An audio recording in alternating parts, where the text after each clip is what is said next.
Where do your parents live? In Connecticut. You need to give me their address. I'm gonna drive to their house and kiss them in the face. It's such a powerful story. It's the crossroads of making a decision for yourself or the person you love. You got your perspective. I just wanna be happy. Don't you wanna be happy? How are you? Always good and grinding. Always good and always grinding. I'm only happy when I'm grinding. I think same. Yeah, honestly, like the thing that fucks up so many people in this spot is when they actually kind of make it, like not the first version or the second version. That's why so many people get sad when they hit the top. They actually just love the process. Yeah. They didn't love the top. I always tell youngsters on the rise, fucking enjoy the shit out of this, because all you're thinking about is whatever the fuck you're thinking about, mansions, you know, islands, Grammys, you know, trillion views, a quadrillion followers, and then when it happens, you get sad as fuck. Or if you're like me, you just love it so much that you can't even hear that you're winning. Right. I don't even feel it. I feel literally the exact same kid that's sitting in a liquor store 15 years ago, just on this December 12th, literally, what's it, 2019? Literally 14 years ago on this exact day, I am packing bottles into a box to ship to someone. I love that. That's how I feel. I don't feel like, I mean, not that I've like had any. But you've had more than many, Yeah. right? Because there's so many people that dream of something. You've had something. Yeah. And But to your point, I don't feel like any different really at all. Still wear sweats. people around you, every day. people around you feel a little different. Probably. I think. What's the most fun thing that's happened for you with a little of this juice that you've got from like your real friends, like somebody you really like? Like any good story? No good stories, but like in high school, like my friends called me Fluff because I'm like the softest human of all time, and like my friend just sent me a jar of fluff to say congratulations on finishing my album. So like they still give me the same shit that they always have. That's the best. Yeah. Oh, my friends are the same exact way. Yeah. I don't give a fuck, Mr. 7 million fucking followers. Fuck you. You know I punched you in the mouth and break your face right now. I had rugged friends. You know, like yeah. That's the best. You don't want yes men. No, but it is fun. Honestly, on the flip side, I got one yesterday from like a girl I actually dated. She's like, man, you're everywhere. I'm so proud of you. And it's like just nice. Like people get happy for you too. Definitely. Anything we can help you with? I don't know. Well, obviously, like at its most basic, like continuing to integrate some of the music into our content to build more exposure. And nobody gets to walk in here that we aren't willing to do that for. We get hit up every day by thousands of artists. Yeah. I honestly, like, for me, I just like listen to your perspective on things and your process. Everything that you say is like so, like you say it with such conviction that like it has to be true. You know what I mean? I do actually know what you mean. It's the same way I feel about certain artists. You're right. It's because I don't talk about anything that I haven't lived heavily and watched thousands of other people live that way and feel happy, and then watch the other people that live the other way and feel unhappy. Right. You're exactly right. I speak with an uncomfortable amount of conviction because I don't speak about a lot of shit. It's all stuff that you know. Yeah, it's all 7 things. I love it. It's basic as fuck. Nobody's putting out more content than me, yet I'm saying the same 11 things. Cause they're true. People when they try to troll me, they're like, bro, the fuck, you say the same shit. I'm like, you want me to make up shit that isn't real? Also, I don't think Like- people ever get tired of it. I think it's universal. Yeah. 100%. What I'm good at is covering it with makeup every time. New slang terms, new ways of saying it, Right. new platforms, new post-production, right? Because the truth is, and you know this, you've already at this young of space, I'm sure, have experience with music. Even the way you say it, the way you drag it out. You've said the same thing in 2 different songs, but one way you said it one way. I probably said the same thing in like 12 different songs. Of course you did. Of course you did. It's the whole album, right? Yeah. That's exactly right. The big challenge is when you, like, the thing I always think about with music is the first album is the easy one because you had your whole life for it. The next one's tricky. Don't get me started. This is only the debut, so let's go one at a time. That's why I love the new culture of music where it's more like mixtapes and one-offs. Right. I kind of like that. Like to me, if you're an artist that has a little juice going right now, and like, let's just go through it. You got some juice going. All of a sudden, you're able to date different kinds of boys. Prettier, more famous, cooler, so you date one. And he hurts your feelings. Going directly into the studio and talking about, this is actually how I think about it. Writing a song about, I have to calibrate my new life because as all of you know who've been with me from the beginning, I now have different options, but I'm in water I've never swam in before, and this really fucking hurt. That's crazy shit. That even sounded good. Very articulate. Thank you. I can't. I can fucking, if I had musical ability, I would be the kind of person that just goes into the studio and just spits it and leaves. I can't write. That's fine though. That's how isn't that how rappers like do their? No. No? No? I don't know anything. Now that I've been in studio enough, a lot less. Of course, there's people that do it. A lot of people write. A lot of people break their songs down in a way that, when I try to rap to myself, I try to do the whole song in one take, because that's how I lift everything. One take video, one take keynote, right? Yeah. Man, I've now been in studio enough, some people are write 3 words and then record it I'm like, fuck. Yeah, and then they poop. Punch in and do another 5 words and punch in and do another 5 words. I'm trying to go to Punch, but probably not that Yeah, and by the way, specific. everybody does everything. Do it the best part is everyone should do what the fuck they do it. I just go with a stream of consciousness, and I can't write. Isn't the Sheck West song? Wasn't that he was just one take, freestyling, right? Yeah. It's crazy. I know. I think Weezy improvs the shit out of everything. Yeah, I don't think he writes anything down. I think that might be right, or at least that's how my brain hears it.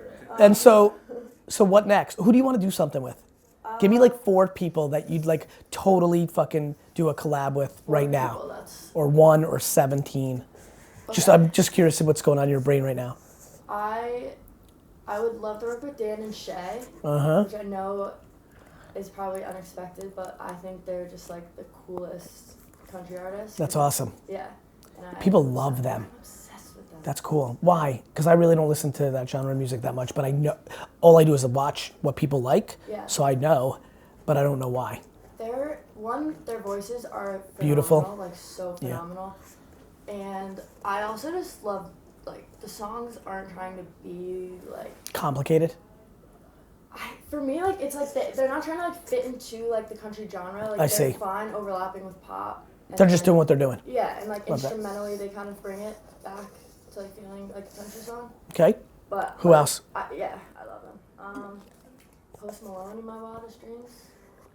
It's so funny you just said that. Watch him. I was literally in a store, or in the gym? Yeah, I couldn't remember. I remembered.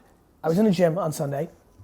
Post Malone song's playing. Literally, I'm in the middle of the exercise. I'm like, this dude is literally out loud to Mike, my trainer. I'm like, this dude is a real pop star. Yeah. That's who Post Malone is, to me, in the Gary filter. I'm like literally, probably one of the songs that I'm sure we've all heard 47,000 times. But then literally, that's what just hit me. I'm like, this dude's a real fucking pop star. Yeah. You agree with Yeah, that? oh yeah, absolutely. Is that how people think of him? And that's how he thinks of himself too. Is that true? Yeah, he wants to be a pop star. Is that true? Yeah. And is that how people? Well, he says that out loud. Well, I don't know if he's ever said that, but that's how he does his music. You know what I mean? Honestly, I was listening to it. I'll tell you exactly how my brain went. I literally thought about Michael Jackson and Madonna when I was listening to it. And it You know what song it was? whatever one's on the fucking radio right now. Circles, probably. Yeah. I just love that he cause I think pop music right now doesn't mean pop doesn't mean anything. I think The word you know pop. what's funny? I actually think of it slightly different. I think pop is the overlay on everything. Yeah, that's what I mean. Yeah. It's not It's everything. yeah. Country and hip hop and It's just whatever's everything people is are listening to. yeah. That's everything that's winning has 10 to 63% pop in it. Right. So I mean, pop means popular, so it's probably got 100% in it. But I think we were talking the same shit. Yeah. How did it all go down? Because I know your story's nutso, right? Didn't you have something go viral and your parents were like, fuck this, and you did something viral and then you were allowed? Not probably not that cool, but I was just like putting music on SoundCloud. Thank you. Yeah. For like no. By the way, you know that's my favorite meme with my audience right now. Two of the favorite things going on with me in my life. One is when I have guests on my podcast, like I just did to you, I interrupt constantly. And so they think that's the funniest. But literally, every time I have a music artist in and we put out content, because I tell every single person to put out a song every day on SoundCloud, and they all just like, you give the same advice. I'm like, it's the advice. It's the hack. Put your fucking music out. Yeah. The fuck are you polishing it in the studio for nobody to ever hear it? Yeah. The internet exists. Either nobody wants to put it out because they're insecure. We also consume really quickly now, so you might as well Put it out as much as you can. Anyway, so you put it outside on Cloud. Yeah, and Ultra, which is like subsidiary of Sony, they picked it up basically, and then Jesse and like my managers found me like basically through SoundCloud too. And You just DM'd her? Yeah, well, Jesse did. This was before the whole visionary mutual friends kind of came together. Yeah, this was like three years ago, my sophomore year of college. Got it. Yeah, and did he DM you? Jesse? No, I did a session with one of his artists, and I offered to, like, he was staying with Jesse, so I offered to drive him back, and when I dropped him off, I like, met Jesse.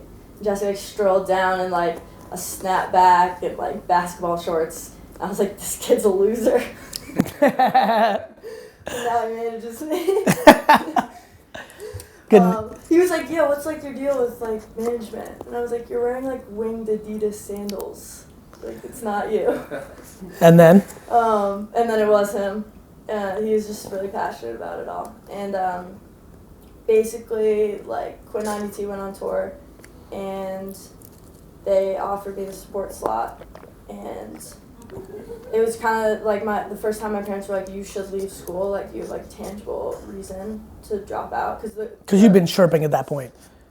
Like Before that, right? You were like chirping to them like, I'm going to bounce, I got to do this, or not really? It was like kind of struggle because like for me, I really wanted to like stick it out and stay in college as long as I could and like get my degree. That's awesome. Yeah, and so you weren't burning your pants on fire? No. Good. No. So you really had it. That's awesome. Yeah. It kind of worked real well. It worked perfectly. It was it was like my parents kind of initiated the conversations. They were the ones who sat me down and were like, we know you're not happy in school and like you have an opportunity to do music and it feels like that's like your purpose in life and you should pursue that. Where do your parents live? In Connecticut. You need to give me their address. I'm going to drive to their house and kiss them in the face. Yeah, they're great. They are. They're really great. Parents, your parent, like in a world where like I spend a lot of time putting pressure on parents, I actually might kiss your dad in the face. He's the one. My mom was way more reluctant because my dad's an artist, so he's well, that helped. Yeah, and my mom kind of.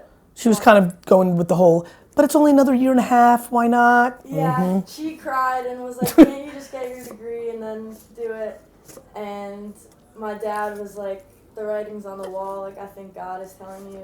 Don't miss your moment. Yeah. For some bullshit year and a half. Exactly. Write a song for your mom. Figure out how many days were left to graduation, and write a song for your mom called like 441 Days. I should. I just told you. Thanks. I'm a real producer, bro. God, I gotta figure this shit out, Boyd. Well, like what she was saying, you could write, you could ghostwrite. I can't ghostwrite. I can do what I just did. I can absolutely. I'm so good at knowing what humans will attach to that I know that song named that way. See, there's certain things, like everything else, literally everything else besides actually find out the number of days so it's fucking completely pure. Yeah. And write the song about that story in some way. I know that I have to, like, I would hate you if you didn't call it 441 days if that was the days. But other than that, you. So that to me is like producing. Yeah. Or like then doing what I think a lot about of like, oh, and you know, you gotta make sure that you put Jesse Reyes on it. You know what I mean? Like that. I can structure the hit. That's still writing. And by the way, because I did it with T Grizzly on that one song, if I was actually, so there's that, and then if we went in and I'm listening to, and you're kind of, and you're doing it, to your point, and I've done that, absolutely. You're a writer. he's in the studio like telling the rappers like, talk about this, or like, how about you explore this topic? So That's writing. It might be. That's publishing right there. That's what it definitely is. I definitely know how to make a hit song in America. It's just hazy to me. Well, I think we need you in my sessions. Can you do this song? Yeah. Will you? Yeah, sure. If you actually write this song or like create the framework for it, I'll come with you in studio and like finish it off. Okay, deal.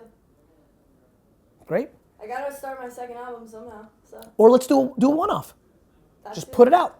I'll promote the fucking shit out of it. We'll have the fucking content of how it happened. Let's do it. It's actually a really great idea. My mom would probably cry and like. Right, that's what I mean. Yeah. Now you're really getting it, right? Like this is what I'm gonna, of course she's gonna cry. You know who else is gonna cry? Half of the mothers in America. Yeah, that's it. You know who else is gonna connect with it? The other half of kids in school right now who wanna bounce. Right. 441 days. I hope it's that number. It's gotta be close because it's 365. You said you were in mid-junior year? I was right. I finished. It's gonna be close. Yeah. It's gonna be close because you got 365. You're just gonna add to that. Yeah. do you record at Offbeat Records? Off record. Off Records? Yeah. She records where we went with Rollo.